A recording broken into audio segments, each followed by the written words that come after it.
All right, we'll look at lesson 14, exploring compositing techniques. So we're going to look at alpha channels. We'll look at and use some of the compositing techniques that are available inside of here. We'll work with the opacity, which plays back into the alpha channel. And then we'll also look at green screens and dealing with mats. So we go through and we start talking about compositing.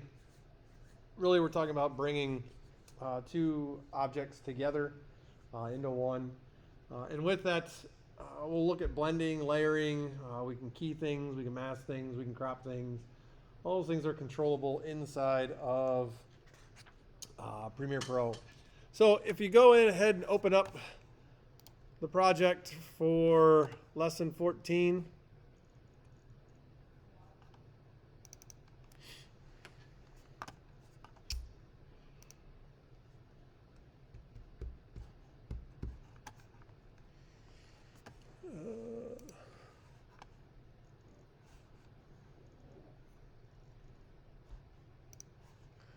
navigate and relink anything that needs relinked.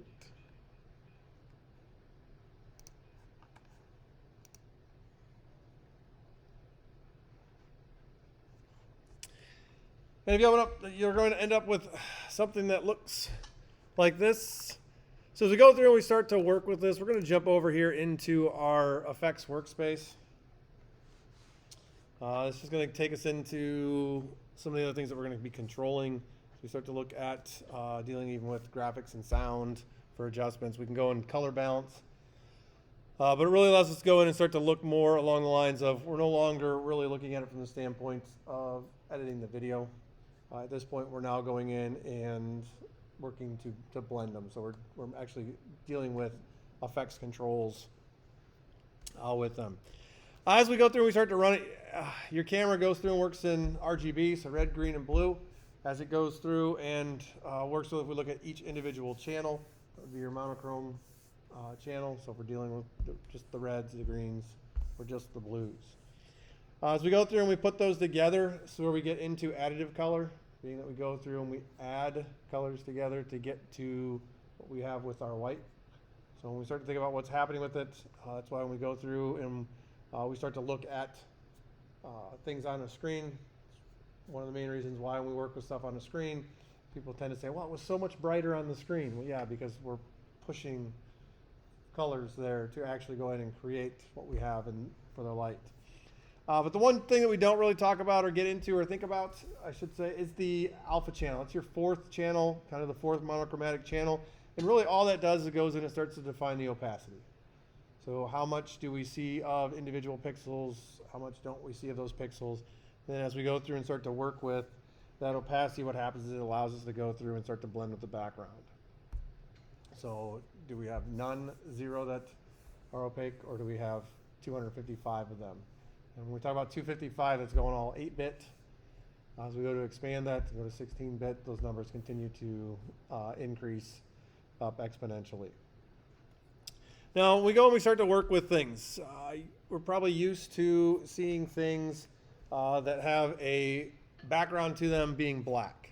And that's just the default inside of Premiere. When you go and you place something in there, if there is transparent pixels, it shows them up as black. So if we go into our graphics bin, and inside of here we have this stuffed unexpected PNG. So if we go ahead and we double click on that and open it up inside of our source monitor, you'll see there that we have the black background to this. If we come over and we get into our settings, so clicking on the little wrench inside of here, we do have down towards the bottom, it'll say transparency grid. If you go ahead and click on that, so there's a check mark next to it, what's going to happen then is you're going to see the checkerboard show up, or the transparency grid. This is the same transparency grid that you'll see elsewhere inside of the Adobe suite. So if you prefer to be able to see this stuff, just knowing what has color content and what doesn't, you can go ahead and you can toggle that transparency grid on. Some people prefer to go in and work with it. I tend to leave it on black, which is the default for it. And that's just because I want to be able to see my content. I want to see what's happening with it. And we went through and rendered this out, we'd end up with a black background for it. To go ahead and turn that back off, we can simply come back in here and we can uncheck that as well. All of them that are there are the check marks. The check marks are indicating that it's actually visible to us. If you prefer to see your safe margins, so title safe, action safe areas, this is another spot, of course, that we've been into before that we can go ahead and we can toggle those on or off. So if we go and check that back off, it'll go back in and allow it to be black. So when we go through and we start to look at what's happening with stuff, why do we go through and view it on black? And that's because if we go in and we start to look at or work with things, export things out using certain codecs, if a codec that we're exporting it out does not support the alpha channel, so therefore it doesn't support the capabilities of having variable levels of transparency, it will go ahead and render out that background as a black background just by default, which again goes back to the reason why Premiere goes in and plays it that way. We can do the same thing inside of our program monitor. So if we go in and we look inside of here, you'll see transparency grids also available inside of there as well. So we can toggle that on or toggle that off depending on what it is that we are working with. So if you are using something that there's black in there and you want to be able to know what's transparent, what's not, you can toggle that on and off inside of the program monitor as well. When we go in and we start to look at compositing, this helps things go to essentially that next level. So as we go through and we start to build or we start to composite, we start to blend the images together. The big thing with it is you have to actually pre-plan that this is what you're going to do. Can we take and knock out regular backgrounds? Yes, we've gone in and we've done that, dealing with rotoscoping to be able to go in and select areas that are isolated, make adjustments to them. We could certainly drop another image in there as well to go ahead and adjust those things. But this is going a step further. We're actually really thinking about what things are going to be in the background. So with that, we're planning out possibly a set. When we start talking about how we're filming it, as we light things, we have to be aware that we need to light that background evenly as well. So when we go in there to key it out, that we don't have issues where there's certain parts that don't go out of it. The other thing though, it does provide, yes, there's pre-planning, yes, there's thinking as to what we're doing, yes, there's setup for that. But the other thing that it provides us on flexibility is spaces. You know, we don't have to go in there and film in dangerous locations. We don't have to go in there and build some sort of set to be able to actually film there. We can actually bring in an image, bring in another video, and we can go ahead and place the person over in front of it. There's things we could do with modeling and that to go ahead and run that stuff as well. So as you go through and you start to shoot things, be aware of that in your pre-production. Start to think about what's there. What are we going to need? We go through and we start to look at clothing. So what are you going in there and costuming the actors in? If you're chroma keying, then making sure that you're not putting them in something that matches whatever your key color is. We're most familiar with green screen. Everyone here's green screen, green screen, green screen. But you can really do it with any color. You know, concerns, you go with blue. Of course, if your talent has blue eyes, watch what's happening there so their eyes don't disappear. But with that, you can really actually go in and you can key off of any color that is there. It's just green screen is the one that most people are familiar with. As you go in and shoot, proximity to that screen can of course lead to spill, so colors from your screen spilling onto your talent around their clothing, and you can start to lose some areas inside of there as well. So as we go through and we start to think about it, chroma keying, as we talked about, that's really going in and just looking at a color. So that's the thing that most of you are probably familiar with when we go and we start talking about compositing is chroma key. So as we start to think about it and go in there, just recognizing the terminology related to an alpha channel, which is, like I said, the fourth, defines your transparency. We'll also get into deal with mattes. So with mattes, we can use an image can become a matte, a shape can become a matte. And what we're really doing is we're going in within the matte, we're identifying areas that should be semi-transparent or transparent. So on these spots, allow us to see through. I mean, think about it from a picture window. The matte on the outside, well, inside of that's allowing us to see through as to what is inside of there. Opacity is the same everywhere else except for inside of here. We talk about it from an alpha channel. So what is the opacity set for that?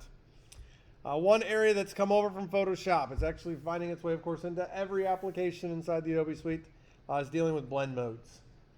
And as mentioned, that was initially showed up in Photoshop. It wasn't anywhere else, and then it's found its way in just about every single application. And really what's happening with that is we're looking at how do the foreground and background objects interact. So how do we control that? What colors are interacting with one another? How are they going through? And using those to lighten things, darken things, get rid of matting altogether, because we can go through with some blend modes will allow us to ignore black and white. So if you do bring a graphic in from somewhere, it is possible to still get rid of some of that stuff utilizing blend modes as well. So with that, as we start to think about it, think about how you're going to use or could use keying and green screening in your projects, or at least be aware of that to simplify certain elements with it. So how do we go in and work with the opacity? Well, if you go ahead and open up your project, and inside of here you should have a sequence already open called Desert Jacket. Now inside of here you're going to see two different video tracks. So video 2 and video 1. If video 2 isn't tall enough where you can see what's going on with it, or you want to have a better look at it, we can go ahead just between track 2 and track 3. We can go ahead and drag that up a little higher just to give us a little bit more space so we can go in here and see what is available to us in here. Now we come in here and we start to work with it. Right now what we're seeing is our default sequence.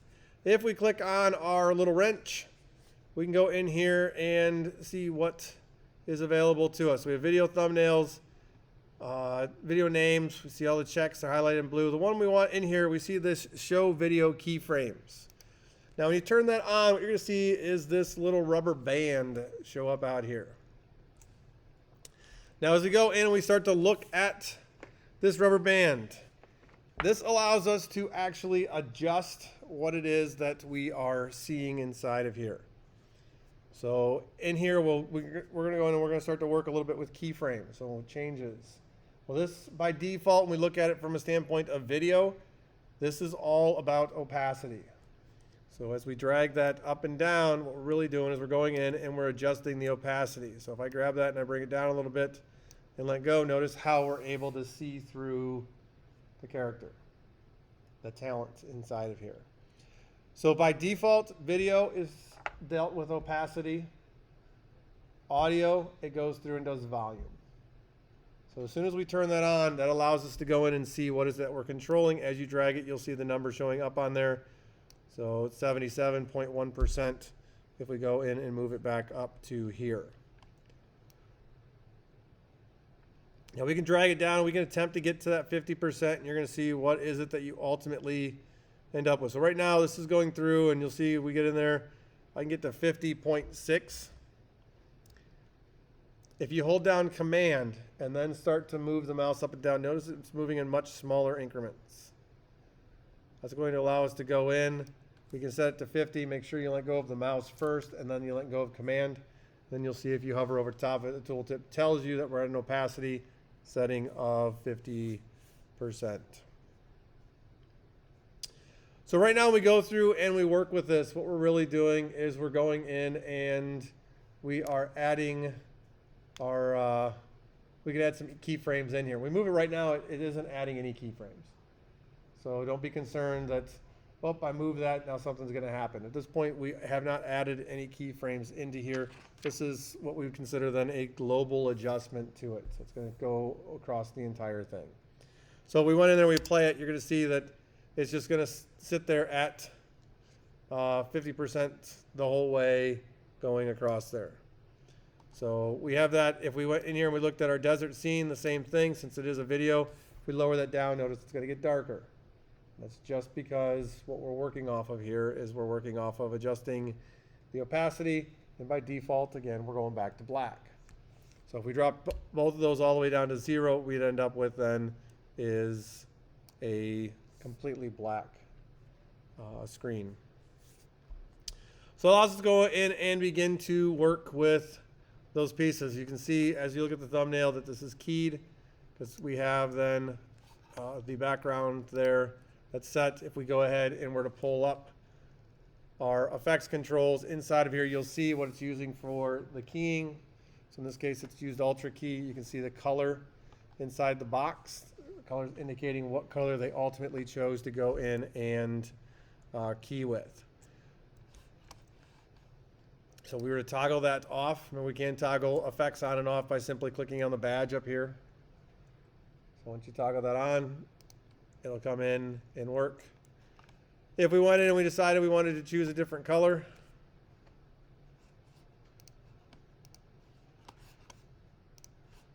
we come in here. It's not gonna. I have blocking on my stuff, so I'm going to have this one. So we go through and we start to look at what's happening as we go in and choose the color.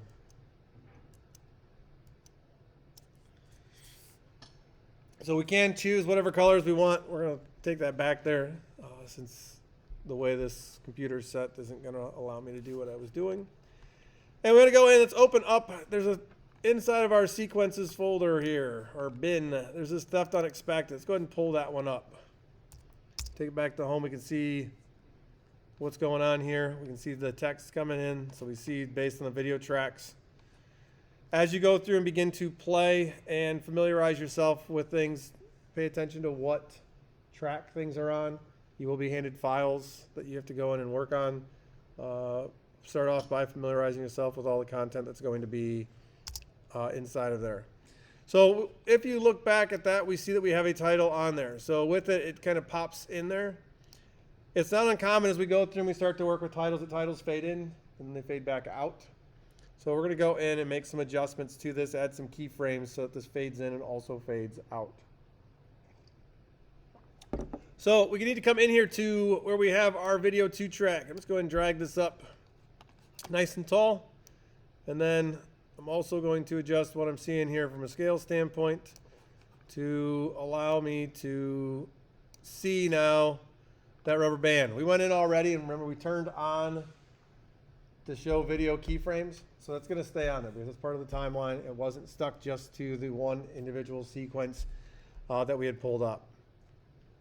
So when we get in here, what we see is we see that rubber band. We can grab a hold of that. You'll see if we were to back this down, all it's going to do is simply go in and adjust the opacity of what is there. But we want to have this go from being completely transparent to being completely opaque, and then ultimately going in and working its way back down. So we're going to go in and create ourselves 4 keyframes. So I'm just going to come in here, hold down Command. I'm going to click on the rubber band. You'll see when you hover over top of it, you get the arrow with the plus sign indicating we're going to add a keyframe to it. We'll go ahead and we'll drop them in. At this point, you don't need to really worry about where the keyframes are at on here because we're going to go in and grab a hold of those and adjust them. So now that you have those keyframes in there, if you hover over top of a keyframe, you're going to see your cursor look like this, indicating you're on a keyframe as opposed to being over top of it where it's indicating we're going to move the line. Or if you're holding down Command plus where it's going to go in and add one. So we can go in here and we can work to use these. If you put one on there and you don't want it, you can simply go ahead and click on it. When it's highlighted, hit delete and it will disappear. And you can go and you can add another one to it. So we have these keyframes. Well, if we go ahead and we click on any of these keyframes, we can move that keyframe around. So we can move it left to right. Notice if we go to the right of a keyframe that's already on there, it's going to skip around it.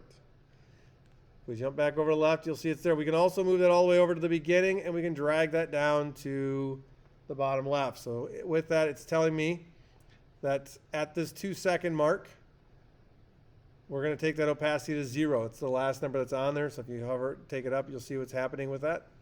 So we can go ahead and we can drop that down to 0. We can grab a hold of the other keyframe and we can adjust how long do we want this to go in and move. We know that the first keyframe is at 2 seconds, and if we were to move this down, notice it goes, ramps up, and then it's going to slowly continue that linear climb. If we want that at 100%, we're going to keep that at 100, but we can drag that left and right. And if you watch down there, we'll see how many frames it goes through and takes to ultimately fade up.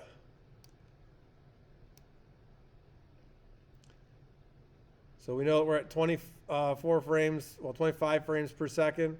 So we know at 2 seconds it starts. So if I wanted to come over here and say,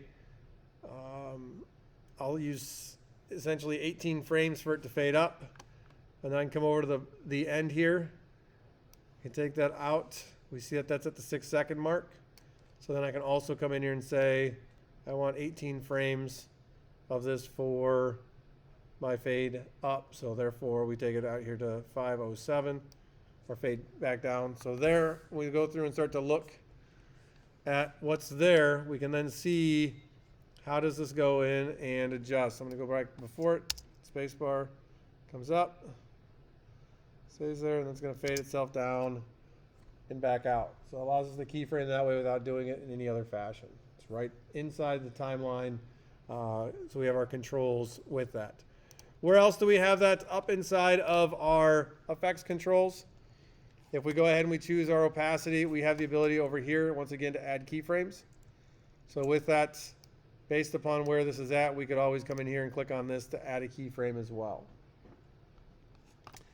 Keyframes up here, if you add one and you don't want it, same thing, you can select it and also go in and hit delete for that.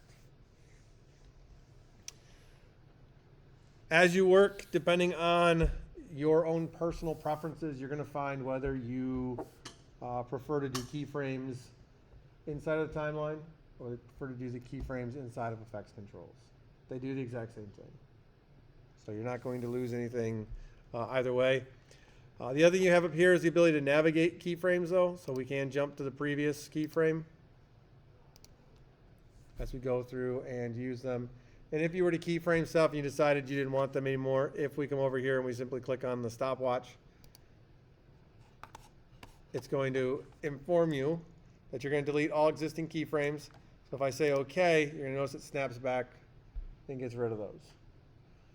So be careful on that. Some people go through and they start working with them. You'll do it at some point. Still happens to me. I'll be working on something. I'm like, oh, I didn't really want that to move. And I'll not even be thinking about it. I'll click the stopwatch thinking it's going to stop. You know, mine quickly says it's going to stop recording them. You just delete them all when it does that. It at least warns you now. I think After Effects also warned you.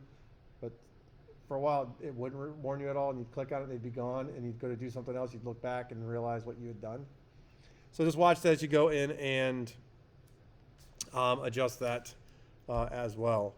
As I said, blend modes are nice. The nice thing about blend modes is it's really kind of a special way to make two things interact with one another. This is just opacity, so we're just controlling the opacity up and down. So for that, it's overlapping. How does it go through and play into it? Whereas we go through and we start to work with blend modes, it really goes in and evaluates what's happening with colors. So we're looking at the RGB values of each pixel, where the pixels overlap, and then ultimately decides what's going to happen with that.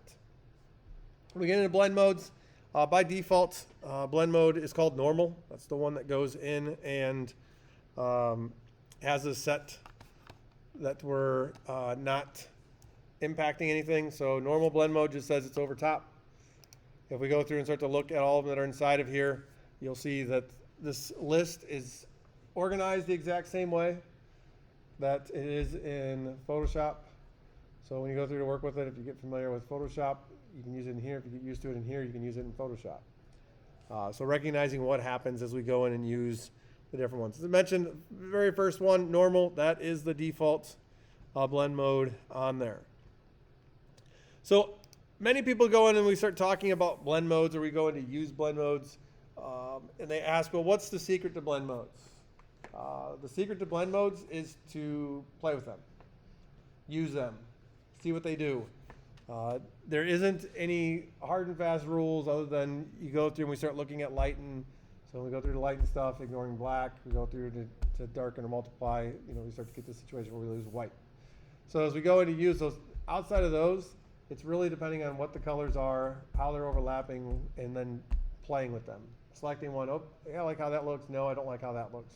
Moving on to another one. Just recognizing that all of them are grouped up here for a reason because they do similar things. So as you go through to choose it, if you choose dark and you're like, whoa, that's way too dark for what I'm going for. Well, then the rest of those probably are going to have a similar effect to it. So you probably want to jump down to the next subset to work through them. So let's look at some titling with this. So we have the current title inside of here. So we're in the Stuff Unexpected. There we have the title. We want to go ahead and replace this title with something that's a little bit more complex.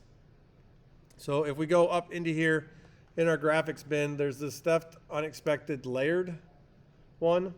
So what we want to do is we want to go ahead and use this item. So we're going to go ahead and grab a hold of this. We're going to hold down Option, we're going to come out and we're going to drop it right over top of something that was already there. Now when you go in and do that, what are we doing? Well, we're doing two things. We're going in and we're replacing something that was there. But what we're also doing, if you notice, all of your keyframes remained. So by going in there and using the option to come out there and actually drop it in there, those keyframes are there. So we know that we want this to come up and then go back down. So as we go through to work with this, we're no longer having to go in and fix that. We're not going to have to go back in and put those keyframes back in. We can change this title out however many times we want to change it out to allow this to go through and work. So if you start to think about opening sequences, opening credits, and you go through and you have it and it pops up to say whatever the title is of the new episode. And it's all pasted. Instead of going in there and having to recreate that, we just simply grab a hold of that graphic for it, drop it on there, render back out that start sequence. And we can do that over and over again, as opposed to going in there and fixing anything. If we have other effects that we run on there, same type of situation. It's all able to go in there and stay with it. So now we have our new item in there, so we can go through and we can start to see it still fades up, still fades down. But what we also have then is the ability to come up here and start to look at what's happening with our blend modes. So right now we're set, it's under opacity if you haven't seen it up there. So it's under the opacity setting. So if for some reason you come in and you find something that looks like this and you're trying to go in and deal with blend mode, that's under your opacity right down here for our blend mode. And then we can start to look at what happens as we go through and use them. What I want you to do is just choose a couple of them. See what happens if we go on darken. Pay attention to what disappears. If we go in and we look at lighten, what happens when we go through and use lighten? You can look at what happens between darken and multiply.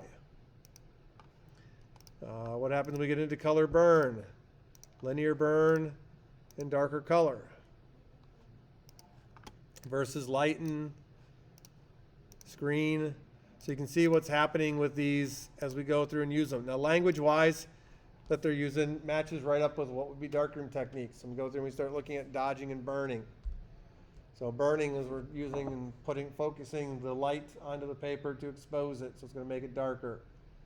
Dodging, we're going in there, we're blocking the light from hitting certain areas so that we can make those areas lighter. Since we're talking about paper, the paper's white, trying to expose the paper to go ahead and get it to go to black. So play with some of those different ones that are available to you.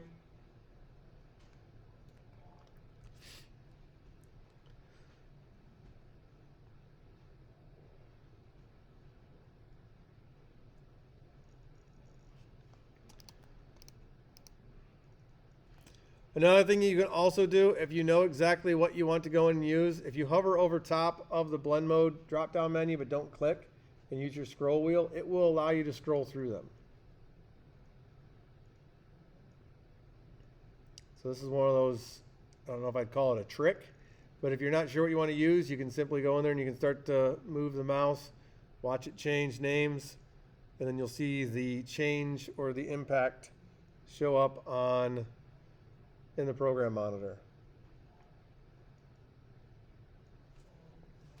So you can work through and see what's happening as we start looking at colors and everything.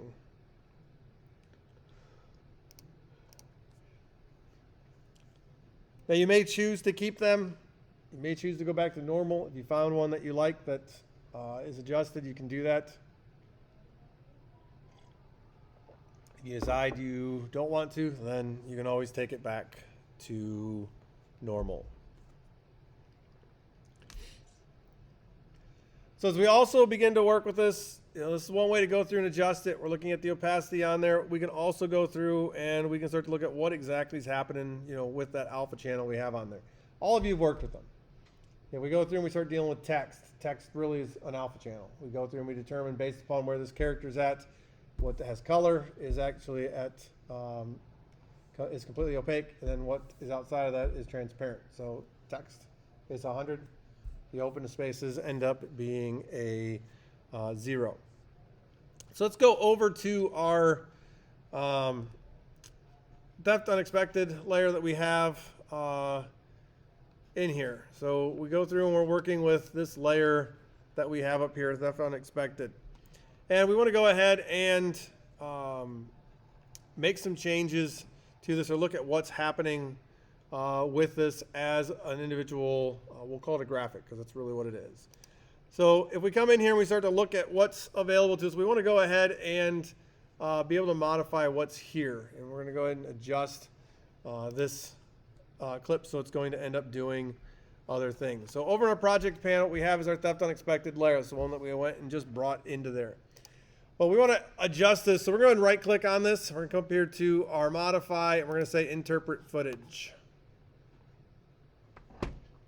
So as this comes up, we've talked a little bit about what happens with interpreting footage as it comes in. And that's really dealing with if we adjust anything related to frame rates and that. But down here at the bottom, we have this alpha channel. So what do we want this to go in and work off of? Well, we have this alpha pre-multiplication from file. So we have the straight alpha. We have conforming it. We also have ignoring the alpha channel or inverting the alpha channel. So we talk about this pre-multiplication. This is going through and looking at how is it interpreting some of the semi-transparent areas of the actual footage or graphics that are there. So we can go ahead and we can work with that, or we can conform what's happening with that. The other thing we have down here, though, the ones that we're looking at a little more, is our ignore alpha channel. So in this case, we go through and it's going to ignore that. And it's going to go ahead and give us things at 100% of alpha, so there's not going to be any transparency with it. So if we go ahead and we were to click that and say OK, you'll see what happens to it. It comes out there. It ignores the areas around it. Remember, those areas are transparent, at least were transparent, because it's part of the design. If we go in and we jump back into there and we go and we say invert alpha channel, so it's reversing what is transparent and what isn't, you'll be able to see that we can see then through what is there. Now where these can come in is if we start to think about how can we creatively use something like this. Well, think if we went in and we had the logo on there, the text on there, and then we decided to go ahead at some point and invert that, and then we have the image that's there. So essentially what we have for that channel, we could scale that up and all of a sudden it would pull itself out to where we could see what's going on, almost like it just fell out and we can go in and through that individual frame. So think about creatively what is it that we can do with these as well, instead of just always thinking of things having to stay just as they are. And once you go through and you experiment with that, we want to jump back up here and we jump in here and say, and check, conform. What do we ultimately get with it? You'll start to see some jagged edges coming around here because of what we've gone and adjusted with it. Now once you're done, we can go ahead and go back in here. And that's the nice thing about it, is we can work with this and play around with that. Since we're interpreting it, it's always going to go back in and evaluate what the content is, what the content looks like, and how we're ultimately going to go in and use that content. Don't be afraid to play with stuff in there. Don't be afraid to go in and turn things on and see what the result is from it. It doesn't matter how long you're working in applications, how much money you've made working in applications.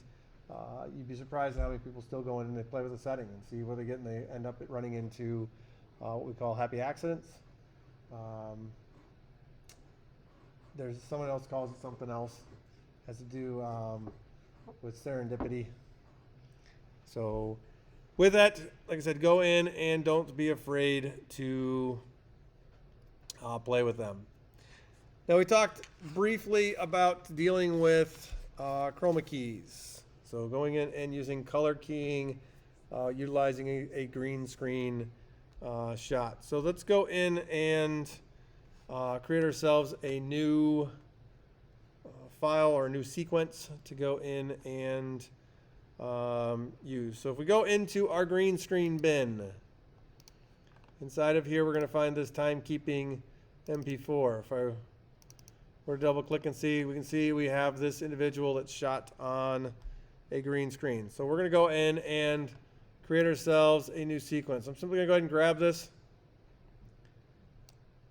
Oops, that's not what I meant to do with it.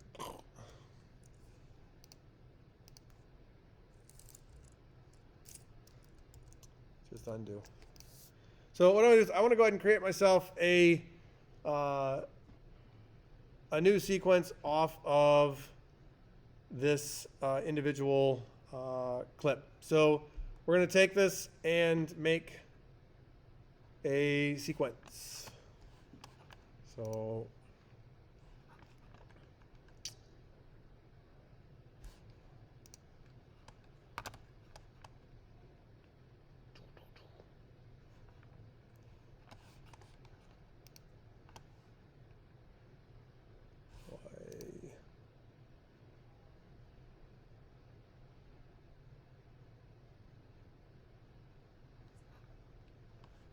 I'm missing.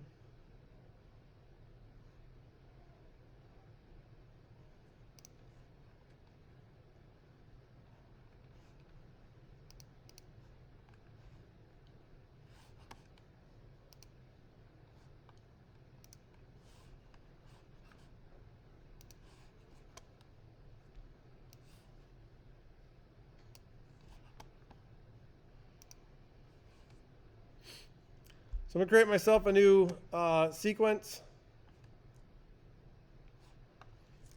So what we have on here is just the graphics or the video that we were going in and using.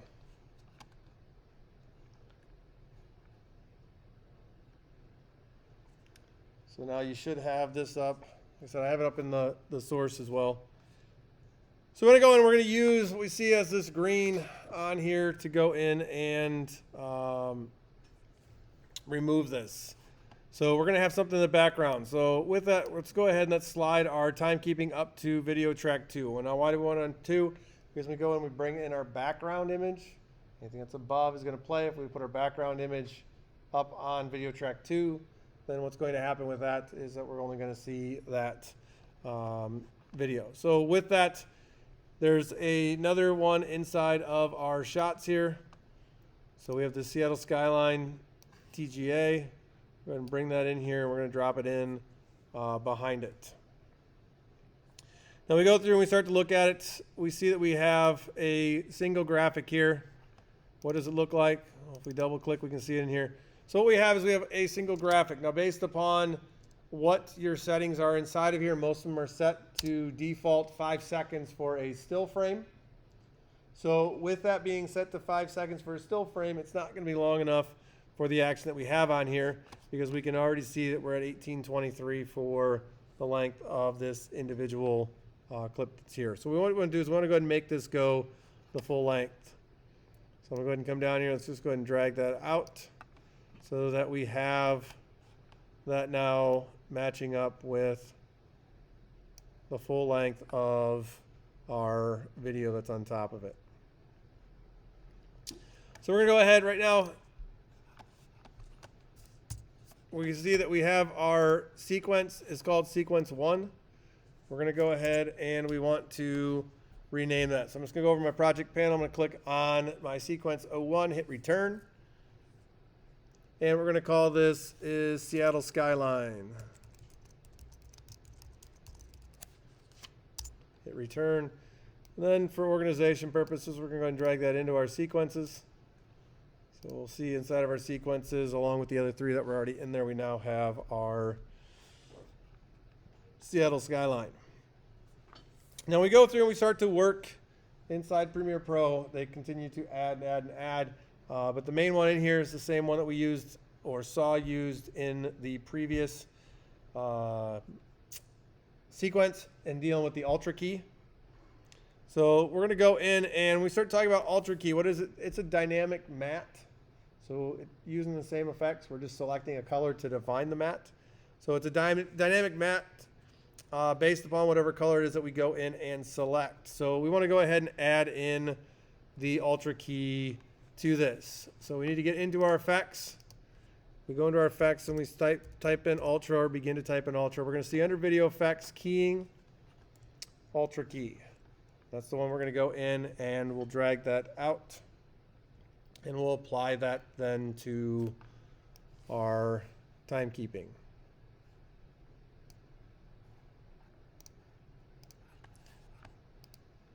So now once we apply it to our timekeeping, what we're going to see on here is that we have over here the Ultra Key. And right now the key color is set to black. So it's showing up on there. So we need to go in and define then a color. So we go ahead and we click on our key color, and now if we hold down Command as we go out over top of here, we're going to go ahead and click on the green area, and then what you should find is that you then will see what is in the background. The reason why we go out and we begin to work with this and we're holding down Command is actually going to go through, it's going to take a much larger sample. So it's doing 5 pixels by 5 pixels, it looks at what's there. We know that as we go through and we start to work with anything that's an image, somebody standing near a surface, is that we start to get a little bit where there'll be some that maybe a little bit of shadow to it. So with that, it's looking at all of that 5 by 5 area, and then is selecting everything based on that, which then allows it to usually key out much better than if we went in and we just were looking at a specific color. Other applications we'll go in and we'll choose, just to like quick mask something.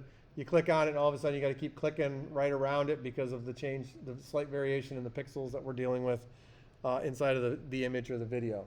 So with that, it takes a larger section to allow us to go in and see what we get for that.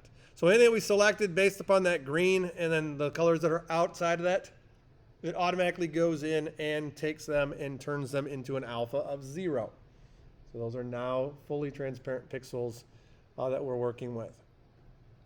You'll see here as we go through to work with it, what are we ultimately going in there and outputting. So by default, we're outputting a composite.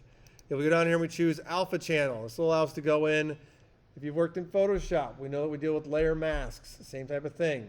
White reveals, black hides.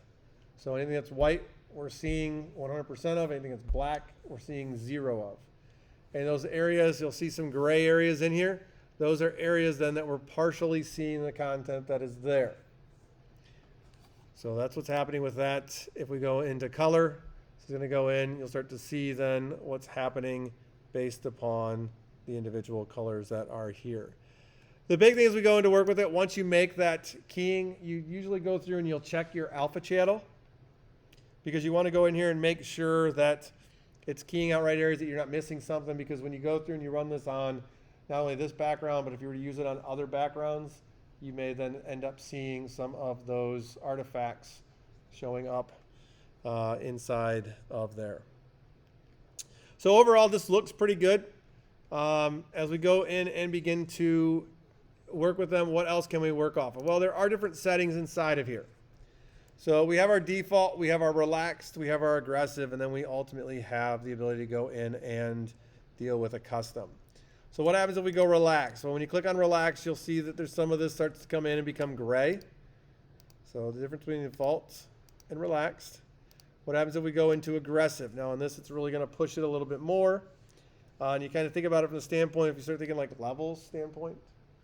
So with that, when we relax it, it opens up a little bit.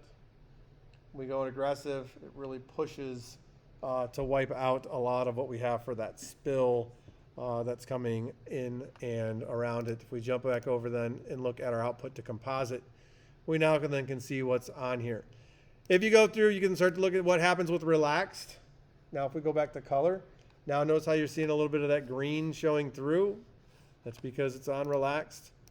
Like I said, we jump to aggressive, that goes away. We go to default, you'll see a little bit of that spill on there. You'll also, if you start to look at what's happening around the shirt and that as well, you may see some of it ultimately showing through as well. So we're going to set that up there onto aggressive. Now what happens if we came down here to custom? It's going to come up, there's our color. Then we can go in and we can start to adjust more with that. We're going to stick to aggressive. So we go through and we start to look at settings that are available inside of here. So we're going to see we have this matte generation. So with that, it's going to go in and start to look at what colors do we have. So we're looking at the transparency part, the highlights, the shadows, what's the tolerance based upon what it is that we are using. You can come in here and you can adjust these. If we go through and we start to look at what happens when we click on the various settings. So relaxed, these are the settings that it's running through for matte generation. Default, these are the settings it runs through. We go into aggressive. So you can start to see really what's happening with this as we go through and begin to select what is keyed and what isn't keyed. Next section down here deals with our matte cleanups. Now, what do we have control of down here inside of our matte cleanup? Well, we have our choke first off, so this shrinks the matte. So if I already come in here, it's currently set at 10, and I reduce that, it's going to open itself up. If I increase it, if you look around the body, you'll start to see it closing in. It will only go in so far. So if you go too far in it, you risk losing edge detail. So if we go through and we create a matte, especially if we're dealing with hair or things like that, fur, as you go in to remove that, it's going to close it off, and a lot of times what's going to happen is you lose all of those items. So if you watch around the body, you can see kind of what's starting to happen with it. Now, when you're working with this, areas such as if you look right close to his shirt, you'll start to see this fringe. Some still refer to it as a halo. You can go ahead and you can select this, and you could start to work to adjust that choke until you're able to remove most of what's there. So like if I push this up to 35 versus 10, you can see that around this, we're getting rid of that. You just have to watch when we start getting here near hands or, again, hair and face. Are we still getting the same things that we want off of that? So you can feel free to do that. So like I said, if you have hair on there, ultimately you're going to go in, as they talk about, give him a digital haircut, because those loose flying hairs are going to actually get cleaned up and cleaned off, taken off of there. Our soften goes through how much do we blur the matte. So I take that all the way up. You'll see then, you look at the edges of it, it blurs. The other thing to watch as you go through and you start to work with that is what's it going to do to this, what's going to happen as we start to get into other areas. You might find as you go in and blur it, because of the way that the selection occurs on that, or the way the matte's being applied, that you may start to see some of the other colors come through.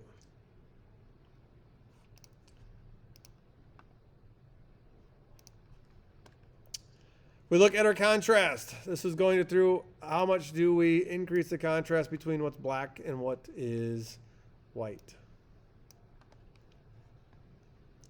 And then lastly, we come down here, our midpoint, where is the contrast ultimately adjusted at? Anytime you go in and change any of the values in these, whether you're changing it inside of the matte generation, matte cleanup, spill suppression, or color correction, you will notice that your setting is going to go over to custom. That's because once you change any of those, it's no longer based upon what was there.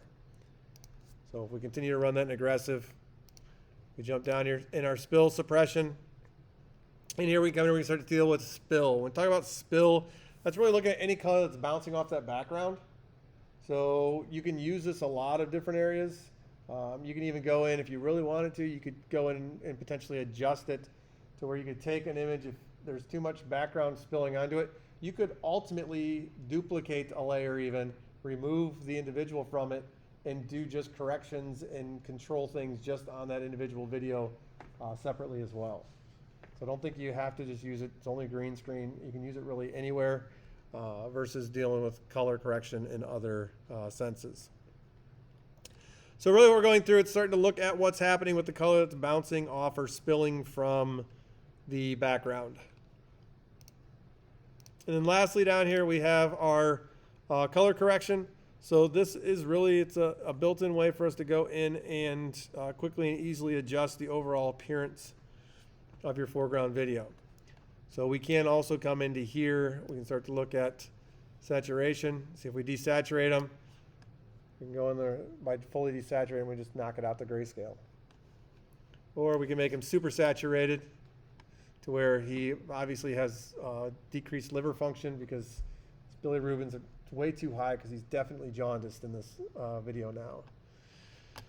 So as we start to look at what is it that we're controlling, hue. So we go through and we start to look at it. So all of a sudden he's had too many berries, and at this point he needs to go to the juicer. And then luminance, how bright, where we go through and we can adjust. So these are all controls that we have with them. All of these things do still have the capability of coming out here and being keyframed.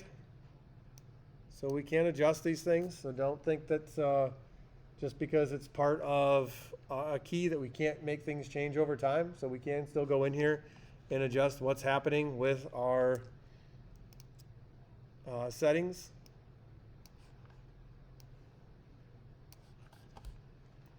So you can have, like I said, some fun with the stuff. Delete those keyframes, go back to aggressive, set these back. Oops, that one would be at 100, that would be at 0. So we do have the ability to control those items inside of there. Now, what if you don't want to, necessarily have everything seen? Well, we can go and we can create ourselves then a mat, which allows us to go in and clip different things with that. So we start to see what's happening with our edges here. So we can see that we have this mat that's hitting where the green screen's at, but we still have these other areas that are out here, and we want to go ahead and remove those edges from it. So we're going to come in here with this and adjust what it is that we are seeing. So we're going to come into here, and what we want to do is let's go ahead and let's uncheck our key effect for right now. This allows us to see what we have for our video. And we want to go in and ultimately place ourselves then a mask out and around this area. So inside of our opacity, we do have the ability to go in and click on this rectangle. So we're adding a mask to it. So it's going to create a 4-point polygon mask. As soon as you click on that, you're going to see that it goes out here and it snaps to a value. As you start to hover over top of the handles, there are different things that we have control over. So if we click on this, we're going in there, we're dealing with that feather. So how much of a feather do we have on that? If we come into each of these, it allows us to go in and move individual points. As we start to look at this, we can go through and we can deal with rounding the edges. But what we ultimately want to come in and do is we want to adjust what we have here for the size of this. So as we start to work with it, you're going to probably find that based on the size, we may have to zoom out just a little bit. So it's just going to allow us to go in and see our far edges. When you're zoomed all the way in, it's a little bit more difficult to go in and use because we need to get these outside of the edges of our image. So I'm going to go ahead and start to work with these. So we have all of these corner points. We can click and we can drag this around. So if we go and we select each one of our corner points, it's going to move them together. We want to go ahead now and move these out so that we can work based on our points. So if we grab a hold of a point, see if I can click and I can drag this out. I can drag this one out as well. Eventually you're going to see that if you go too far out, you end up losing off of where those individual points are at. We worked a little bit previously with other lessons on the masks and feathering. So we're going to bring this out.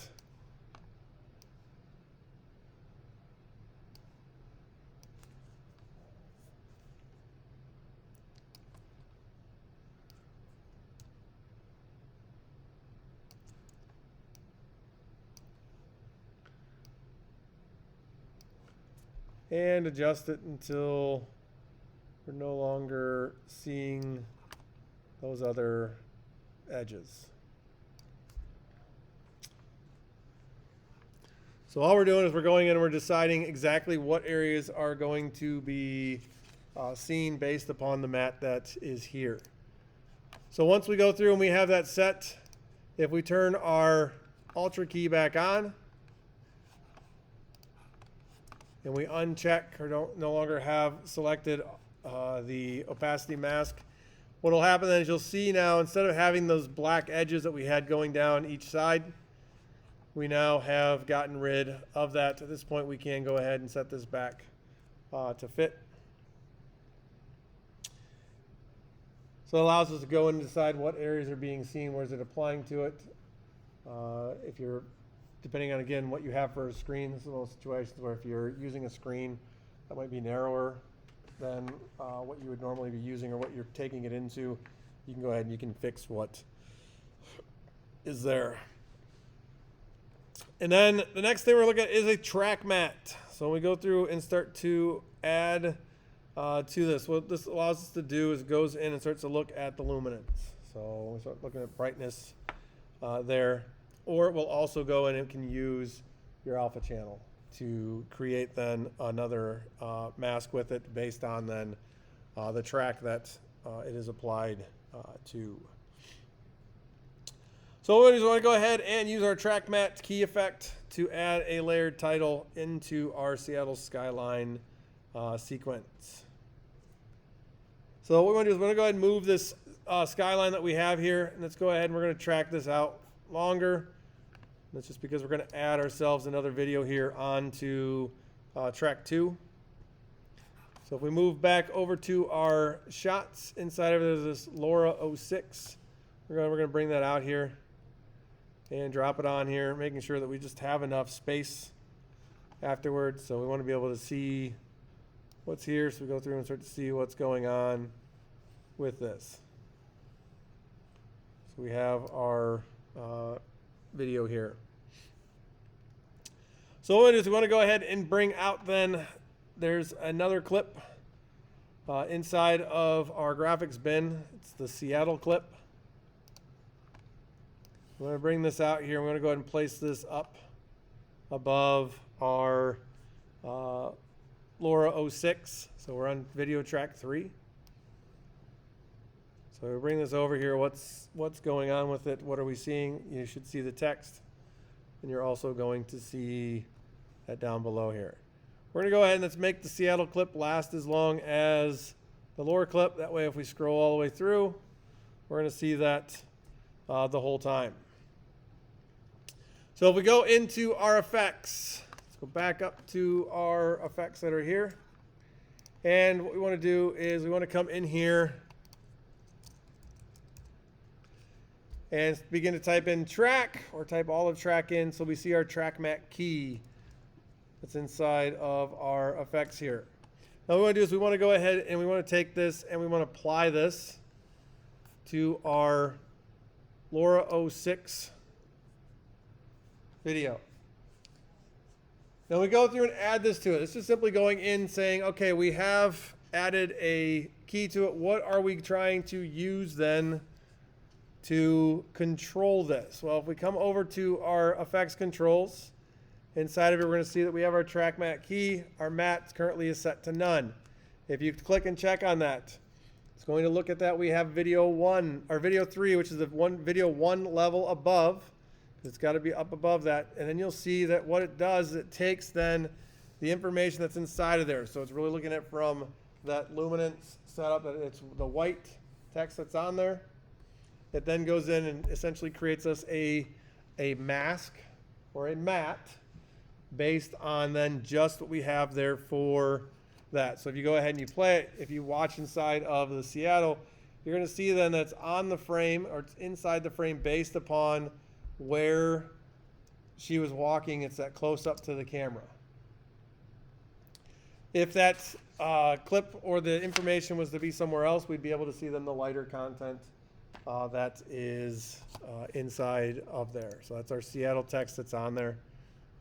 So as we go through to work with it, you see if I drag this over, since it's using it as a mat, if you drag this over, now we're over in that lighter part of it.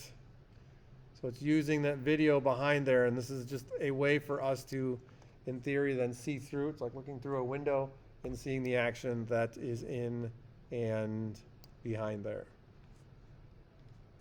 So there's a lot of ways that we can go through and we can start to work with and controlling and composite things together. What is it that you want as the end result? Is one going to work better than the other? Possibly.